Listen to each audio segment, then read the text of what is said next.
Our first impression of Damascus is one of surprise as we notice the modern appearance of the Syria Square in the center of the city.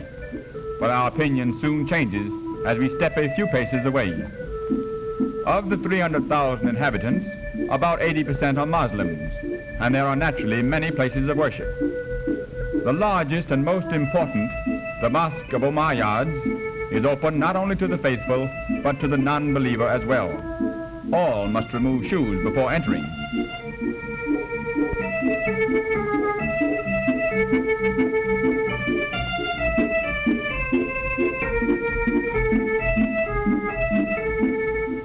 Damascus is a hot and dry city. The many vendors of cool sweet water do a thriving business. They clap the little brass bowls to make their presence known.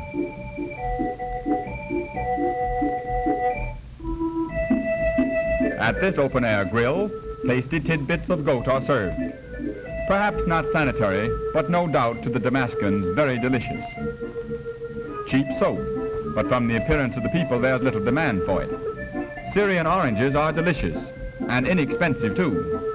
They are sold by weight, and a dozen large ones cost only a few pennies.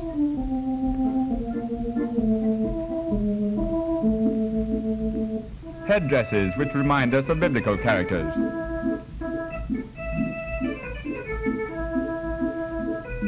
A new rug from Persia. And here's another way to display a rug. An auctioneer, carrying it over his shoulders, solicits bids as he walks about. Damascus is at the end of the caravan routes from Persia and Mesopotamia. During the day, many camel trains from the east enter the city and trail through the winding streets. The narrow bazaar streets are covered by high arched metal roofs. The name of this one is familiar to all of us. The biblical street called Straight.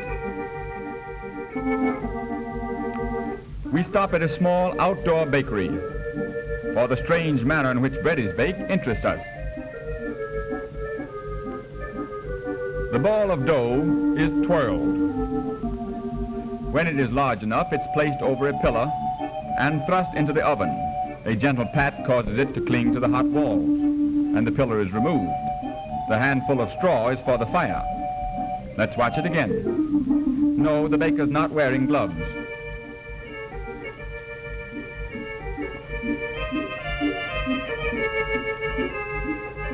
The bread is fresh when bought over the counter, but from a merchant, it's generally after much handling and when many flies have sampled it.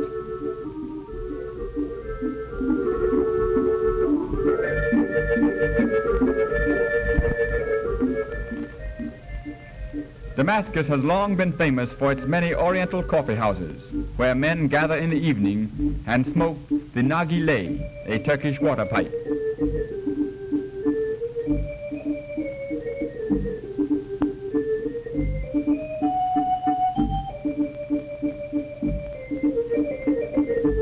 The tobacco is placed in the metal top and kept burning by a small piece of charcoal.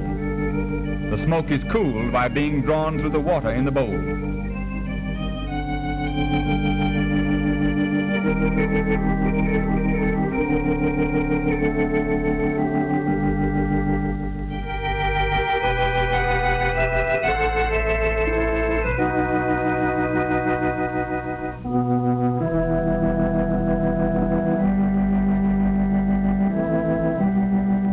We look upon the walls of old Jerusalem, walls which have been destroyed and rebuilt many times.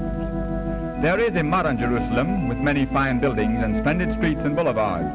But on this visit, our interests lie within the old city, and here we shall devote all our time.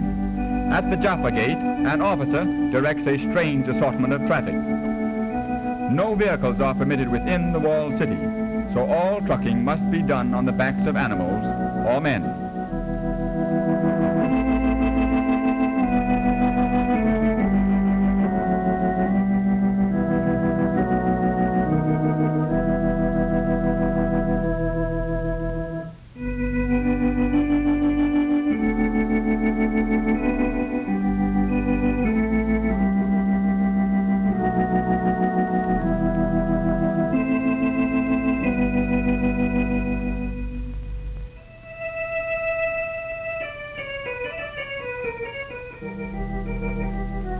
The finest gate of Jerusalem is the Damascus gate in the north wall, so named because through it passes the old road to Damascus. Beneath the gate, a man of the desert reads fortunes in the sand.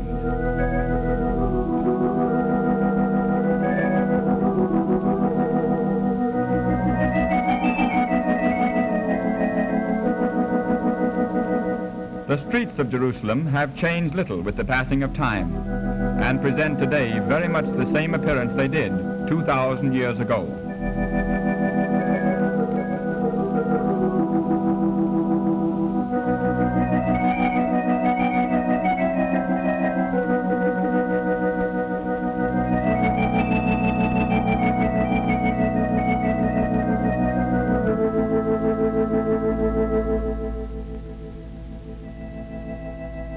The narrow David Street is the chief business thoroughfare of the old town.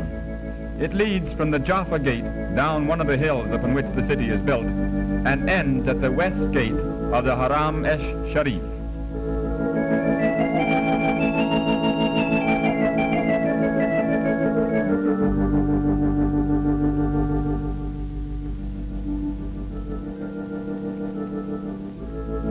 Money changers are still found in the marketplaces. Small boys with large baskets act as messengers, and for a few pennies carry packages for shoppers. A quarrel over candy.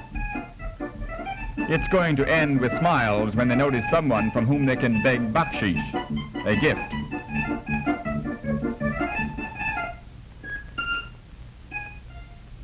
A new use for old automobile tires.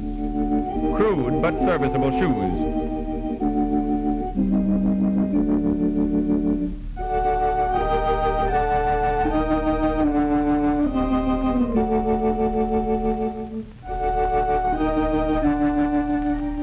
Many of the streets of Jerusalem are vaulted, dark and dirty.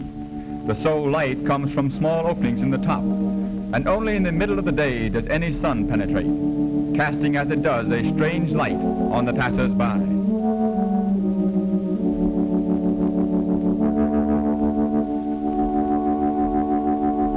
Jerusalem, sacred to the three chief religions of the world, is one of the holiest of cities.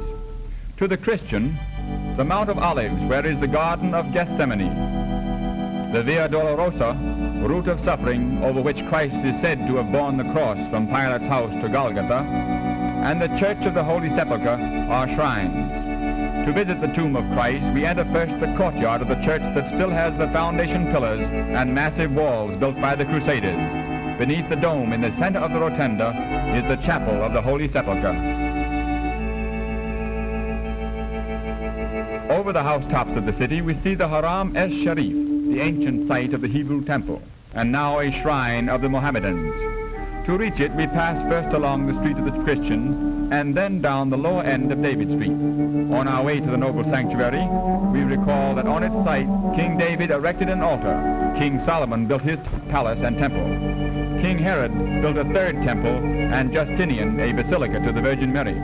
Today the site belongs to the Muslims, where stands the famous Dome of the Rock, also called the Mosque of Omar, that covers the stone from which Muhammad is said to have been carried into heaven by his miraculous steed, Buraq. From here we pass along a narrow street to another place of sanctity. The Jews, who never enter the Haram proper for fear of desecrating the Holy of Holies, come here to its walls, which are said to be part of the foundation of Solomon's temple. Since the Middle Ages, they have come from all over the world to this, the wailing place, and have stood before these stones to pray and to lament the downfall of Jerusalem, the venerable capital of the Israelite Empire.